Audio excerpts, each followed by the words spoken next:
Hello नमस्कार, मी माझ्या गोडताई आणि मैत्रिणींचं माझ्या युट्यूब चॅनलमध्ये अगदी मनापासून स्वागत करते आणि आजच्या व्हिडिओला सुरुवात करते।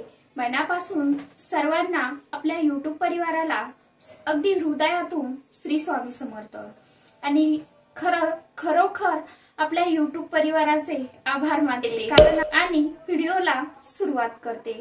आजचा आपला व्हिडिओ असा असणार आहे की मी तुम्हाला सांगणार आहे की आपण देवांना अंघोळ घालतो ती खरोखर तुम्ही ताईंनो मला सांगा की तुम्ही कशा पद्धतीने घालता की हो ताई मी अशीच घालत होते आणि कशा पद्धतीने घालायची आपल्याला ते मी तुम्हाला सांगणार आहे।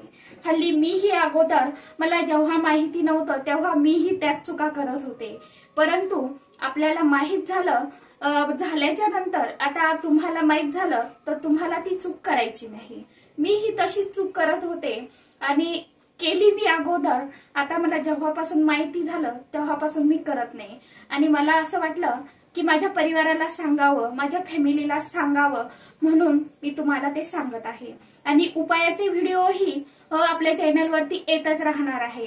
जर मी तुम्हाला सांगितलेलं आहे जशी आपली फॅमिली वाढणार तसा माझा उत्साह जास्त वाढणार। मी त्यासाठी हे युट्यूब क्षेत्र निवडलेलं आहे।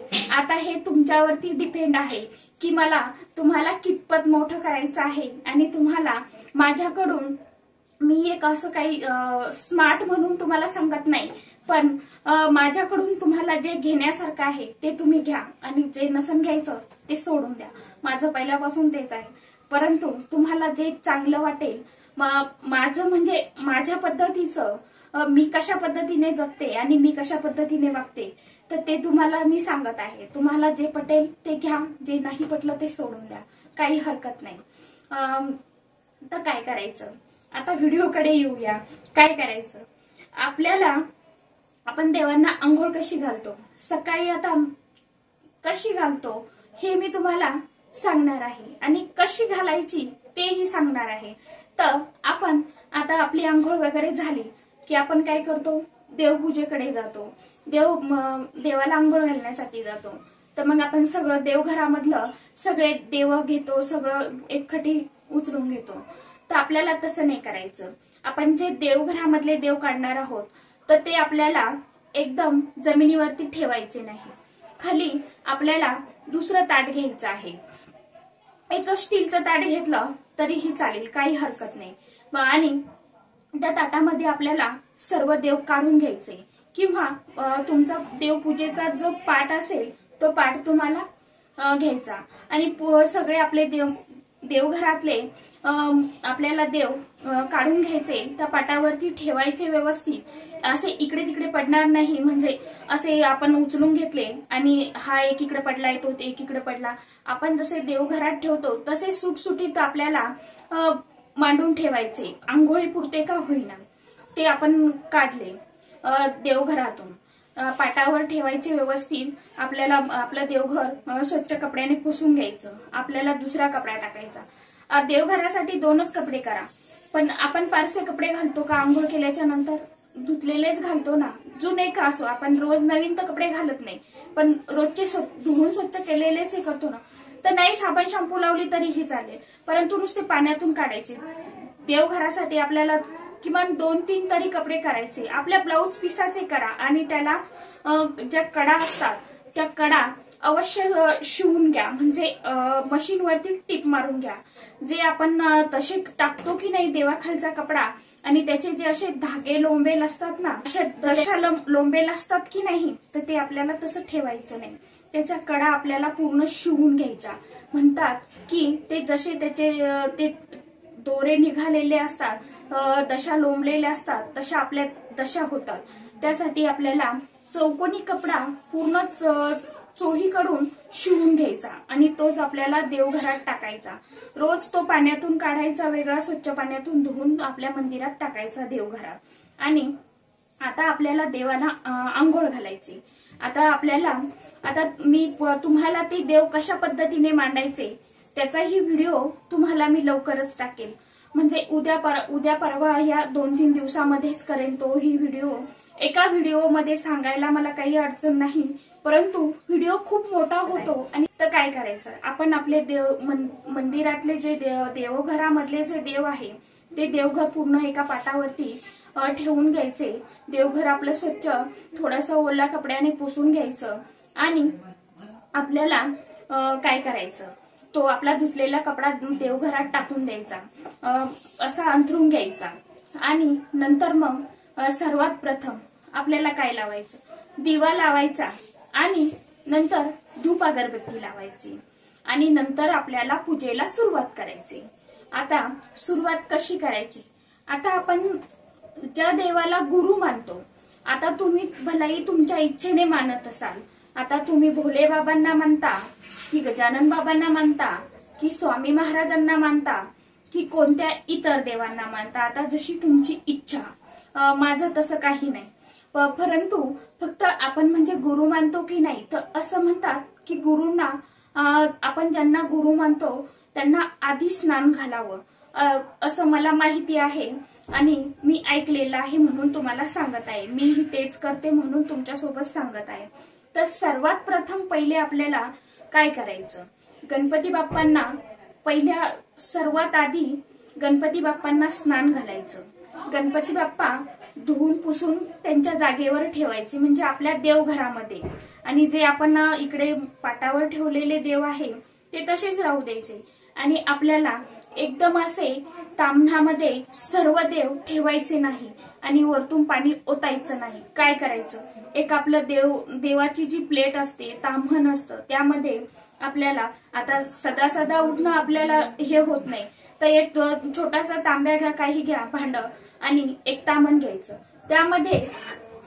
त्यामध्ये काय करायचं, सर्वात सोपी पद्धत, तुम्हाला जास्त वेळ उठावंही लागणार नाही आणि हे पण होणार नाही. एक ताम्हण घ्या, त्या ताम्हणामध्ये अशी वाटी ठेवा आणि याच्यावरती तुम्हाला देव ठेवायचा आणि आपल्याला असं पाणी घालायचं. पळीनं हो, तुमच्याकडे जर पळी म्हणजे तो चमचा असतो की नाही, पितळाची पळी असते ती, त्या पळीनं हो, किंवा तुमच्याकडे चमचा असेल, छोटा तांब्या असेल, तुम्ही ज्याने घालत असाल त्याने, यावरती तुम्हाला काय करायचं, देव ठेवायचे आणि त्यांना स्नान घालायचं एक एक ठेवून. आता गणपती बाप्पांना घातलं, त्यांना पुसून त्यांच्या जागेवर ठेवायचं. ही वाटी ताम्हणामध्ये असंच राहायचं. जोपर्यंत इथपर्यंत पाणी येत नाही तोपर्यंत ताम्हणात पाणी असलं तरी चालेल, कारण खालचं पाणी देवांना लागणार नाही म्हणून खाली चालेल.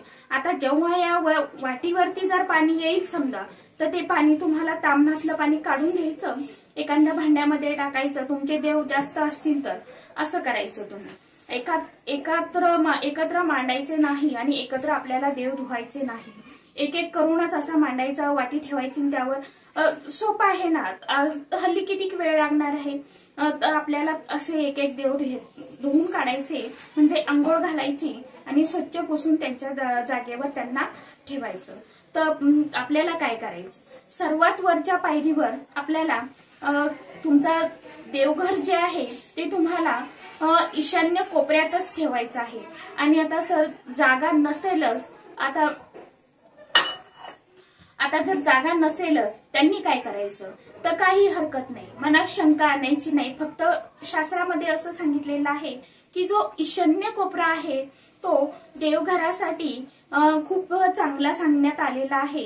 मी ऐकलेलं आहे, मला माहित आहे म्हणून तुम्हाला सांगत आहे. त्यासाठी तुम्हाला काय करायचं, आपलं देवघर ईशान्य कोपऱ्यातच होता होईपर्यंत तुम्हाला मांडायचा प्रयत्न करायचा, तुम्हाला तिथेच ठेवायचं. वरती पहिल्या पायरीवर आपल्याला आपला जो आपण कुलदेवीचा जो कलश मानतो, तो कलश तुम्हाला वरच्या पायरीवर ठेवायचा, ईशान्य कोपऱ्यात सर्वात पहिले ठेवायचा, म्हणजे एका कोपऱ्याला ठेवायचा. नंतर काय ठेवायचं, आणि आवर्जून आपल्या घरामध्ये देवघरामध्ये लक्ष्मी नारायणाचा फोटो हा अवश्य असलाच पाहिजे. म्हणतात नुसती लक्ष्मी असली आणि भगवान विष्णू नारायण नसले तर त्याला अर्थ नाही.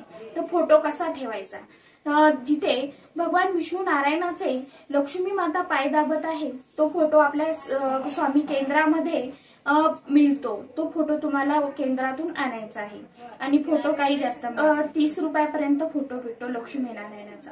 तो फोटो तुम्हाला वरच्या पायरीवर ठेवायचा आणि स्वामी महाराजांचा फोटो ठेवायचा। तो नसेल तर तुम्हाला महालक्ष्मी मातेचा फोटो असला तर तो फोटो ठेवायचा आणि खालच्या पायरीवर जे असतात ते बाकीचे देव आपल्याला कुलदेवीचा टाक, खंडोबाचा टाक, कुलदेवी आणि कुलदेवता हे अलग अलग आहेत। या कुलदेवीचाही व्हिडिओ मी करणारच आहे, तोही व्हिडिओ तुम्हाला लवकरच मिळेल ऐकायला। पण सर्व तुम्हाला माहिती देण्याचा प्रयत्न करणार आहे, उपायही आणि देवाविषयी माहितीही आणि आणखी मला जसं जसं हे झालं तसं तसं मी तुम्हाला सांगणार आहे। म्हणजे जी कुणी माझी ताई दादा जी कुणी अडचणीत असेल त्यांनाही यातून एखादा चांगला जर मार्ग निघला, त्यांना जर आवडला, जर घेण्यासारखा वाटला तर ते घेतील। आता सगळे सुखी आहे या दुनियेत मी असं तरी म्हणणार नाही, प्रत्येकाच्या आयुष्यात कोणकोणती तरी अडचण असते, जशी माझ्या आयुष्यात होती तसं तर कोणावरही प्रसंग येऊ नये अशी स्वामींच्या चरणी प्रार्थना करते। परंतु आता हे आयुष्य आहे आपलं, नाही का? तर काय करायचं, वरच्या पायरीवर आपल्याला असे देव ठेवायचे आणि खालच्या पायरीवर आपले तुमचे आता जे देव असतील ते ठेवायचे आणि जे आपले पितरांचे टाक आहे ते आपल्याला देवामध्ये कधीही ठेवायचे नाही। मी व्हिडिओ जी देवांची मांडणी आहे त्याचा सविस्तर व्हिडिओ करून तुम्हाला याच्यानंतर का होईना लगेच तो व्हिडिओ येईल।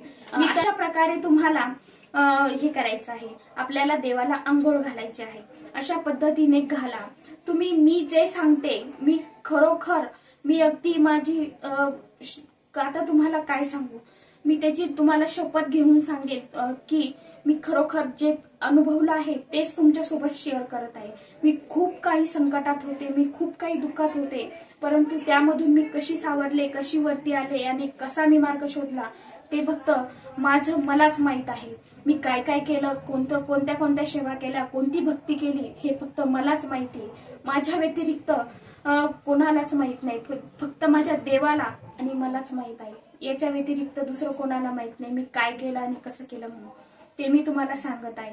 आणि प्लीज जे आडी अडचणीत असतील, जे संकटात असतील त्यांनी अशी फक्त देव भक्ती करा, त्यामध्ये तुम्हाला यश मिळतं की नाही ते मला आवर्जून कमेंटमध्ये जरूर सांगा। आणि आजचा व्हिडिओ छोटासाच होता, तुम्हाला देव कसे मांडायचे आणि देवघरामध्ये देव कसे बसवायचे त्याचीही तुम्हाला सविस्तर माहिती मी दुसऱ्या व्हिडिओमध्ये अवश्य सांगेन। चला, व्हिडिओ छोटासाच केला परंतु कसा वाटला तो नक्की सांगत जा आणि प्लीज माझ्या ताई दादांनो व्हिडिओला लाईक, शेअर, सबस्क्राईब तुमच्या मित्रमैत्रिणींना जरूर करत जा। मनापासून सर्वांना अगदी हृदयातून श्री स्वामी समर्थ आणि आपल्या YouTube परिवाराला खरोखर मनातून धन्यवाद। व्हिडिओ कसा वाटला नक्की सांगा आणि लाईक करा, कमेंट करा, म्हणजे मला समजेल की खरोखर तुम्हाला व्हिडिओ आवडला आहे। आणि चॅनलवर जर का नवीन असाल तर प्लीज चॅनलला सबस्क्राईब करा। धन्यवाद। श्री स्वामी समर्थ।